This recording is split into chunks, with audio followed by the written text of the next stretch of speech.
مومنوں، رمضان کا ماہ مبارک آ گیا۔ آداب ناظرین، میں آپ کا میزبان محمد نعمان حاضر ہوں آج کی اس خاص پیشکش کے ساتھ جس کا نام ہے اعمال رمضان اور ہماری ذمہ داریاں۔ صوم و صلاۃ و تقویٰ، قرآن کی فضیلت فیضان کتنے لائی، رمضان کی فضیلت۔ اسلامی کیلنڈر کا 9واں مہینہ رمضان، جس کی بہت زیادہ اہمیت ہے۔ یہ مہینہ اپنے اندر لامحدود ان گنت رحمتیں سموئے ہوئے ہے۔ اس مہینے میں اللہ کی بے پناہ رحمتیں اور برکتیں نازل ہوتی ہیں۔ ایک طرف جہاں پوری دنیا کورونا نامی وبا سے نبردآزما ہے، ایسے میں ماہ رمضان کی آمد ایک بڑی نعمت ہے۔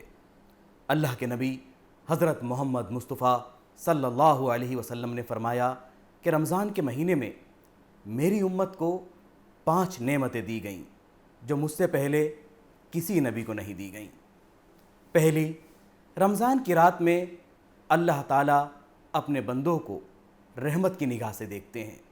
دوسری، دریا کی مچھلیاں روزے داروں کی مغفرت کے لیے افطار تک دعا کرتی ہیں۔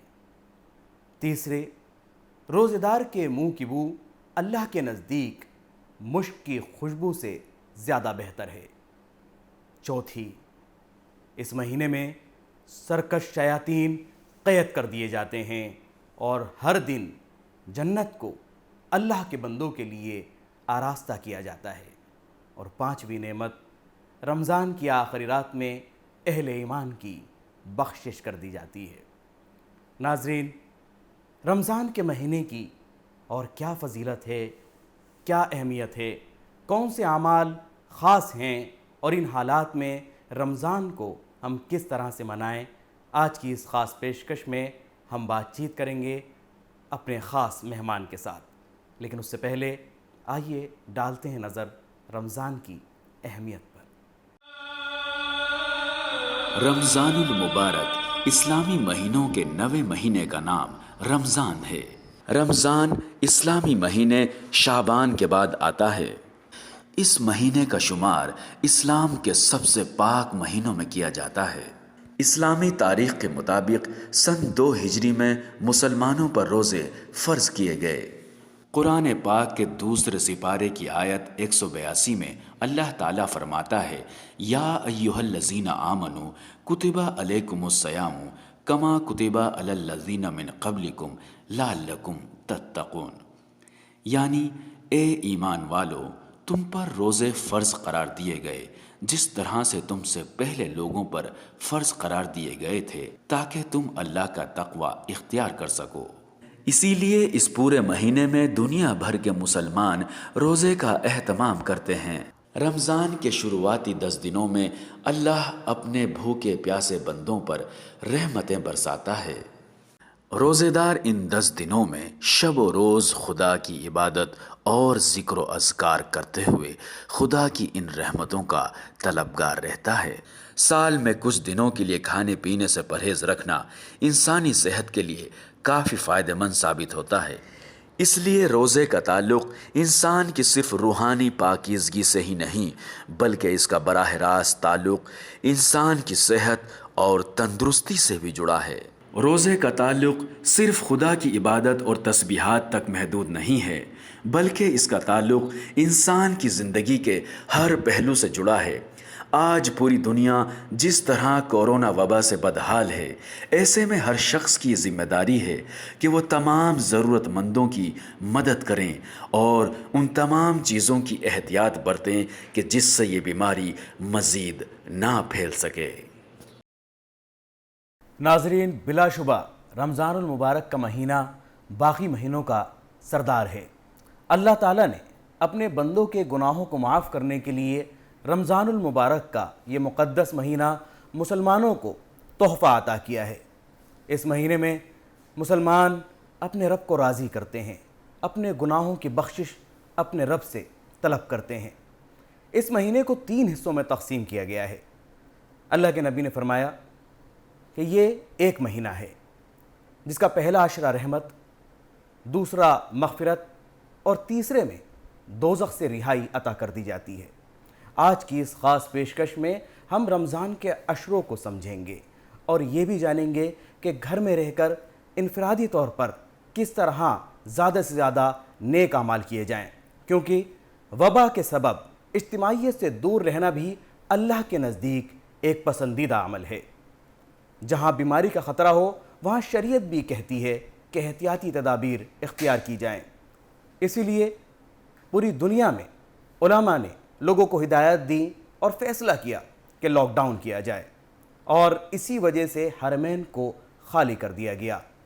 تمام مسلم ممالک میں لوگوں سے اپیل کی گئی کہ مسجدوں میں جمع نہ ہوں، اجتماعی افطار نہ کریں، اور رمضان شریف کی خاص عبادات تراویح بھی باجماعت ادا نہ کی جائے۔ ایسے حالات میں یہ رمضان کتنے الگ ہیں، ہماری سماجی ذمہ داریاں کیا ہیں، اور عبادات کے ساتھ ساتھ تحفظ کتنا ضروری ہے، اسی پر بات کرنے کے لیے آج ہمارے ساتھ موجود ہیں ڈاکٹر مفتی عبدالکریم صاحب۔ آپ کا بہت بہت استقبال ہے ہماری آج کی اس خاص پیشکش میں۔ سب سے پہلا سوال میں آپ سے یہ جاننا چاہوں گا کہ یہ رمضان اس مرتبہ کتنے مختلف ہیں، کتنے الگ ہیں، خاص طور سے اس وبا کے درمیان جو عالمی سطح پر پھیلی ہوئی ہے؟ اس میں کوئی شک نہیں کہ رمضان المبارک کا مہینہ نہایت خیر و برکت کا ہے، اور اللہ تعالیٰ کی طرف سے خصوصی رحمت اس مہینے میں نازل ہوتی ہے۔ قرآن پاک بھی اس مہینے میں نازل ہوا ہے، اور تمام آسمانی کتابیں اسی مہینے میں نازل ہوئی ہیں۔ اس کے پیش نظر اس مہینے کی اہمیت بڑھ جاتی ہے، اور رسول اللہ صلی اللہ علیہ وسلم نے ارشاد فرمایا ہے کہ اس مہینے میں اگر کوئی نفل عمل کرتا ہے تو فرض کے برابر ثواب ملتا ہے، اور اگر فرض عمل کرتا ہے تو 70 فرضوں کے برابر ثواب ملتا ہے۔ اس کو حاصل کرنے کے لیے اجتماعیت درکار تھی، لوگ جمع ہوتے تھے، لیکن عالمی طور پر کرونا وائرس پھیلا ہوا ہے، جس کی وجہ سے پوری دنیا کے علماء نے یہ فیصلہ کیا ہے کہ لوگ اپنے اپنے گھروں میں رہ کر عبادات کریں، تراویح بھی گھروں میں پڑھیں، جمعے کی نماز کے لیے مسجدوں میں نہ جائیں بلکہ اپنے گھروں میں ہی پڑھ لیا کریں۔ تمام عبادات میں اپنے گھر میں رہ کر عبادات کو ادا کریں تاکہ سوشل ڈسٹینسنگ کا عمل پورا ہو سکے، سماجی دوری پیدا ہو سکے۔ کرونا وائرس ایک متعدی بیماری ہے جو چھوت چھات کی بیماری ہے۔ اس سے بچنے کے لیے ہمیں لوگوں سے دور رہنا چاہیے، اپنے گھروں میں رہنا چاہیے، اسی طرح عبادات بھی اپنے گھروں میں رہ کر ہی کرنا چاہیے تاکہ خود بھی اس بیماری سے محفوظ رہیں اور دوسروں کو بھی محفوظ رکھ سکیں۔ مفتی صاحب، آپ نے بہت اچھی بات بتائی، اور تمام علماء نے یہ اپیل بھی کی کہ گھروں میں رہ کر عبادت کی جائے، لیکن ہم نے بچپن سے دیکھا کہ رمضان کی رونق مساجد میں نظر آتی تھی۔ یہاں ایک سوال یہ بھی سامنے آتا ہے کہ کیا گھروں میں رہ کر جو عبادت کی جائے گی اس کا ثواب بھی اتنا ہی ہوگا جو اجتماعی طور پر عبادات کی جاتی ہیں؟ شریعت کا حکم یہی ہے کہ گھروں میں رہ کے عبادت کریں، اور یہ مجبوری ہے، معذوری ہے۔ معذوری کی وجہ سے وہ ثواب جو غیر معذوری کی حالت میں ملتا وہ انفرادیت میں بھی وہی ثواب ملیں گے، اس لیے کہ مسلمان مجبور اور معذور ہے کہ وہ مسجد میں جائے، اجتماعیت کے ساتھ شریک ہو۔ اس عذر کی وجہ سے اسے وہی ثواب اجتماعیت کا ملے گا جو انفرادیت میں عمل کرے گا۔ یہاں ایک اور سوال جو میرے ذہن میں ہے، میں وہ بھی جاننا چاہتا ہوں کہ نبی پاک صلی اللہ علیہ وآلہ وسلم نے اس طرح کے حالات میں وہ کون سے طریقے ہیں جو بتائے ہیں اور جس پر عمل کیا جا رہا ہے پوری دنیا میں اور عمل کیا جا سکتا ہے؟ نبی پاک صلی اللہ علیہ وسلم کے زمانے میں ایک جماعت اور ایک وفد آیا بیعت ہونے کے لیے، لیکن آپ صلی اللہ علیہ وسلم نے سب کو بیعت کیا، ہینڈ شیکنگ کیا اور ہاتھ ملایا، لیکن ان میں سے ایک جزامی تھے جن کو کوڑھ کا مرض تھا، ان سے آپ صلی اللہ علیہ وسلم نے ارشاد فرمایا بَعَيَانَا كَغَيَابًا، ہم نے آپ سے دور سے ہی جو ہے بیعت کر لیا ہے۔ یعنی سوشل ڈسٹینس کا رسول اللہ صلی اللہ علیہ وسلم نے آج سے 1400 سال پہلے تعلیم فرمایا کہ سوشل ڈسٹینس رکھنا چاہیے، اس سے بیماریوں سے حفاظت ہو سکتی ہے۔ رمضان کا مہینہ غریبوں کی مدد کرنے کا بھی ہے، نہ صرف یہ کہ روزے رکھیں، بے سہاروں کا سہارا بننا بھی ضروری ہے۔ ایسے حالات میں کہ جب زیادہ سے زیادہ گھروں میں رہنے کی اپیل کی جا رہی ہے، تو کس طرح غریبوں کی زیادہ سے زیادہ مدد کی جا سکتی ہے اور نیک اعمال کیے جا سکتے ہیں؟ لاک ڈاؤن میں جبکہ لوگ گھروں میں موجود ہیں، کاروبار سے خالی ہیں، کاروبار سب کے چھوٹے ہوئے ہیں، اور بھوکے پیاسے بھی بہت سارے لوگ موجود ہیں جن کے پاس ذرائع نہیں ہیں کہ وہ اپنے کھانے پینے کا بندوبست کر سکیں۔ ایسے حالات میں مسلمانوں کی ذمہ داری ہے، اہل خیر کی ذمہ داری ہے، دولت مندوں کی ذمہ داری ہے کہ وہ ان پریشان حالوں کی مدد کریں، کھانا کھلائیں، ان کو پانی پلائیں، ان کی ضروریات میں کام آئیں، بیمار ہوں تو ان کے دوا دارو کا بھی انتظام کریں، بنا لحاظ مذہب، ملت، دین، دھرم۔ یہ کام مسلمان کو عمومی طور پر کرنا چاہیے، چاہے وہ اگلا مسلمان ہو یا مسلمان نہ ہو۔ مفتی صاحب، آج سے پہلے ہمیشہ رمضان میں دیکھا گیا کہ رمضان کے دوران ایک بڑی تعداد بازاروں کی طرف ہوتی ہے، خریداری کرتے ہیں اور بہت ساری چیزیں ہوتی ہیں، تو زیادہ تر وقت جو ہے وہ بازاروں میں گزر جاتا ہے۔ تو کیا یہ رمضان اس مرتبہ ایک موقع ہے اللہ سے زیادہ قرب حاصل کرنے کا، گھروں میں رہ کر زیادہ سے زیادہ عبادت کرنے کا؟ اللہ تعالیٰ کا ارشاد ہے، ان رحمت اللہ قریب من المحسنین، کہ اللہ کی رحمت نیکی کرنے والوں کے قریب ہے، ان پہ سایہ فگن ہے۔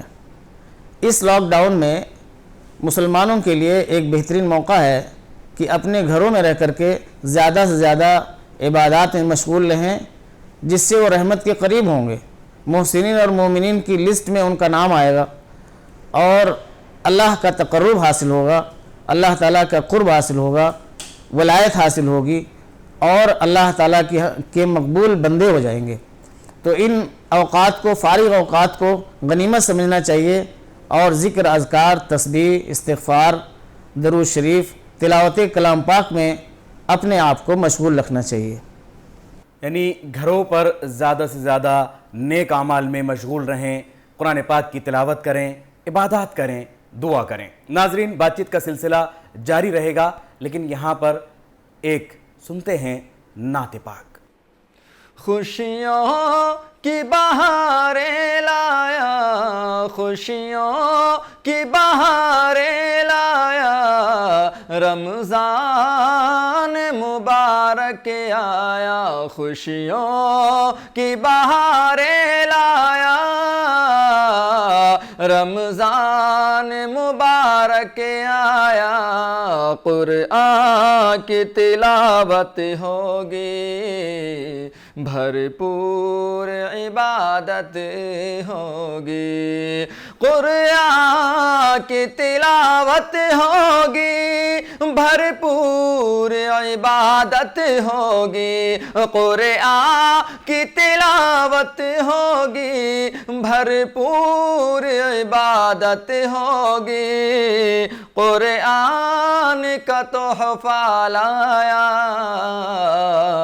رمضان مبارک آیا، قرآن کا تحفہ لایا، رمضان مبارک آیا، خوشیوں کی بہاریں لایا، رمضان مبارک آیا، خوشیوں کی بہاریں لایا، رمضان مبارک آیا، دل جھوم میرا گایا، ہاں دل جھوم میرا گایا، رمضان مبارک آیا، رمضان مبارک آیا، رمضان مبارک آیا، سحری کی عجب راحت ہے،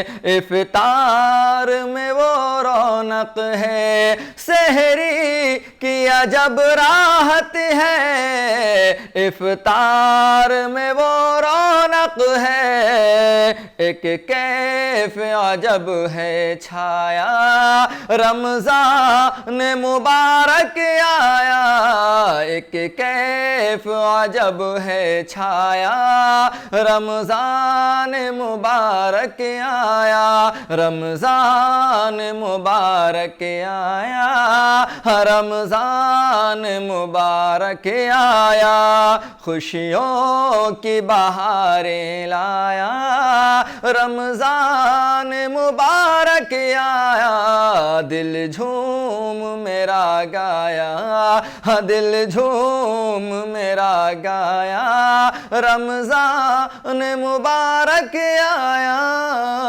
رمضان مبارک آیا روزے کی لذت دیکھو نہ پیاس کی شدت ہے وہ روزے کی لذت دیکھو روزے کی لذت دیکھو نہ پیاس کی شدت ہے وہ روزے کی لذت دیکھو روزے کی لذت دیکھو نہ پیاس کی شدت ہے وہ کیا صبر ہے ہم نے پایا ہاں کیا صبر ہے ہم نے پایا رمضان مبارک آیا رمضان مبارک آیا رمضان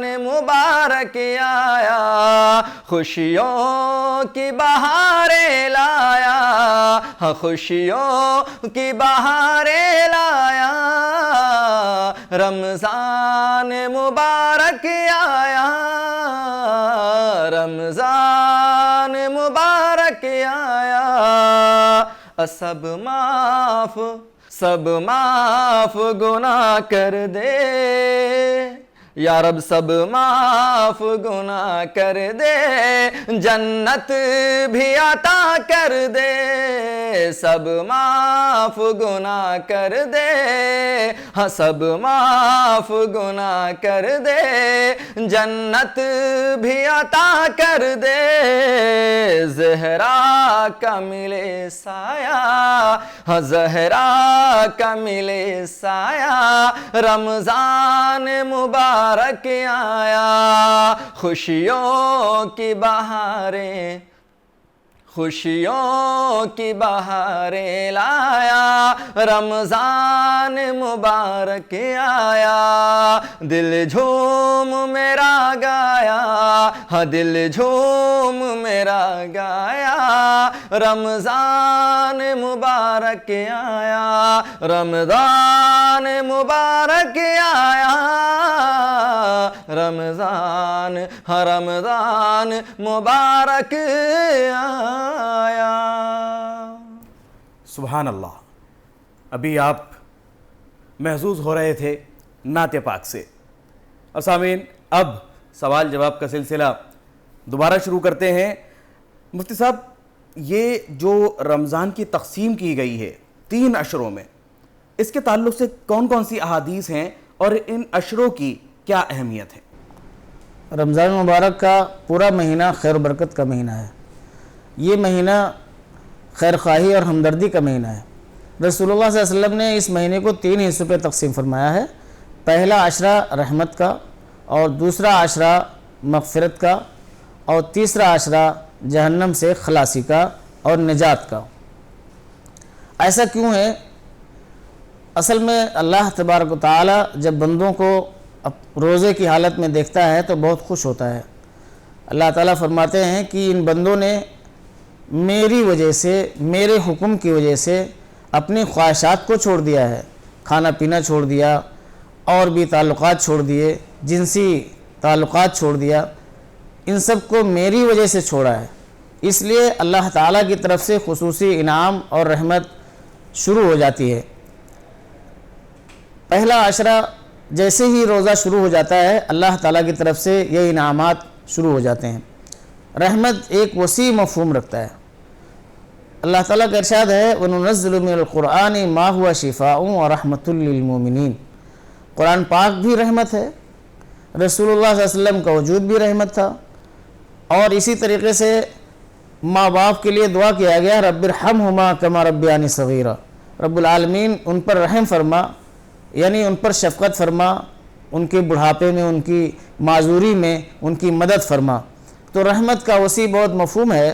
اللہ تبارک و تعالی رمضان المبارک کے پہلے عشرے میں مومنین کے ساتھ، مومنین پر رحم فرماتا ہے، ان کو انعامات سے نوازتا ہے، ان سے خوش ہوتا ہے، اور بلکہ فرشتوں کے سامنے ان پر فخر کرتا ہے کہ دیکھو یہ وہی بندے ہیں جن کے بارے میں تم اعتراض کرتے تھے، لیکن آج وہ میرے حکم کے سامنے سرنگوں ہیں اور روزہ جیسا عظیم عمل وہ اپنائے ہوئے ہیں۔ مفتی صاحب، ہمارے ناظرین کو میں چاہوں گا کہ آپ وہ خاص دعائیں بھی بتائیں کہ جو اس ماہ مبارک میں بہت زیادہ اہمیت رکھتی ہیں اور ان کی بہت فضیلت ہے۔ حدیث شریف میں آتا ہے کہ روزہ افطار کے وقت دعا قبول ہوتی ہے۔ للصائم دعوت مستجابۃ عند فطرہ، روزہ افطار کے وقت دعا قبول ہوتی ہے۔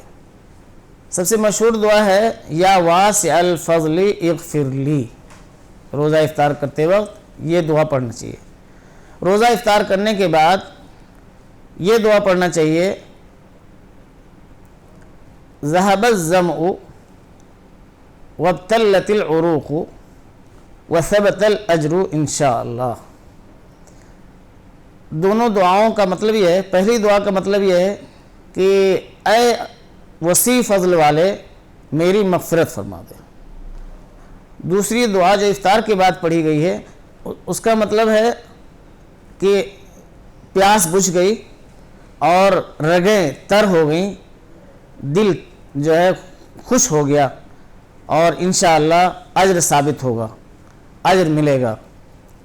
اسی طریقے سے اس مہینے میں ایک رات آتی ہے جو 1000 مہینوں سے بہتر ہے۔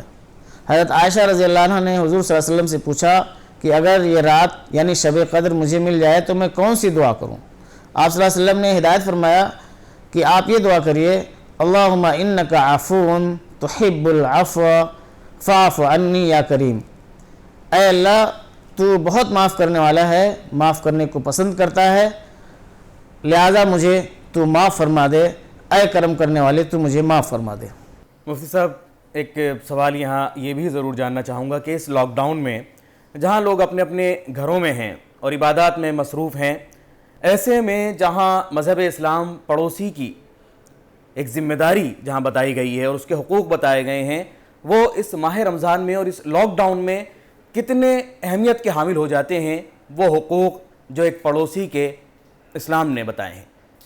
اسلام میں پڑوسی کے بہت سارے حقوق ہیں۔ سب سے پہلا حق اس کا یہ ہے، رسول اللہ صلی اللہ علیہ وسلم نے ارشاد فرمایا کہ وہ مومن نہیں ہے جس کا پڑوسی بھوکا سو جائے، یعنی وہ بھوکا رہ جائے، وہ مومن نہیں ہے۔ لہٰذا اپنے پڑوسی کا پورا خیال رکھنا چاہیے، چاہے وہ مسلم ہو یا غیر مسلم ہو۔ اس لاک ڈاؤن میں خاص طور سے جبکہ پورا ملک پریشانی میں مبتلا ہے، چاہے وہ مسلم ہو یا غیر مسلم ہو، ان سب کی پڑوسیوں کی، اپنے اپنے پڑوسیوں کی پوری خبرگیری رکھنا چاہیے، کس کے یہاں کیا دکھ ہے، کس کے یہاں کیا تکلیف ہے، کس کے یہاں کھانا پک رہا ہے نہیں پک رہا ہے، بھوکے سو رہے ہیں، ان کی خبرگیری کرنا اس وقت خاص طور پہ ہر مسلمان کی ذمہ داری ہے کہ اپنے پڑوسی کی خصوصی طور پر خبرگیری کرے۔ ڈاکٹر صاحب، آپ نے خبرگیری کی بات کہی، پڑوسی کے حقوق کی بات کہی، یہاں ایک بات میں اور جاننا چاہتا ہوں اور ہمارے ناظرین بھی، کہ روزہ افطار کروانا یہ کتنا بڑا ثواب ہے اور اس کی کیا فضیلت ہے؟ اللہ کے نبی نے وہ کون سی ایسی احادیث ہیں جو اس تعلق سے بیان کی ہیں؟ رسول اللہ صلی اللہ علیہ وسلم نے ارشاد فرمایا کہ جو شخص روزے دار کو افطار کرائے اس کی مغفرت کر دی جاتی ہے، اسی طریقے سے اس کو ایک روزے کا ثواب ملتا ہے، سوائے اس کے نہ یہ کہ اس کے اجر میں کوئی کمی ہوتی ہے، یعنی روزہ افطار کرانے والے کے، روزہ افطار کرنے والے کی اجر میں کوئی کمی نہیں ہوتی۔ روزہ دار کو، روزے افطار کرانے والے کو ثواب ملتا ہے ایک روزے کا۔ رسول اللہ صلی اللہ علیہ وسلم نے خصوصی طور پر یہ چیز ارشاد فرمایا کہ یہ غمخواری اور خیر خواہی کا مہینہ ہے، خاص طور پر روزے داروں کے ساتھ کہ ان کو آدمی افطار کرائے۔ پوچھا گیا یا رسول اللہ ہر شخص افطار کرانے کی وسعت نہیں رکھتا؟ آپ صلی اللہ علیہ وسلم نے ارشاد فرمایا کہ اگر ایک گھونٹ لسی پلا دے یا 2 کھجور کھلا دے، اس سے بھی روزہ افطار مکمل ہو جاتا ہے۔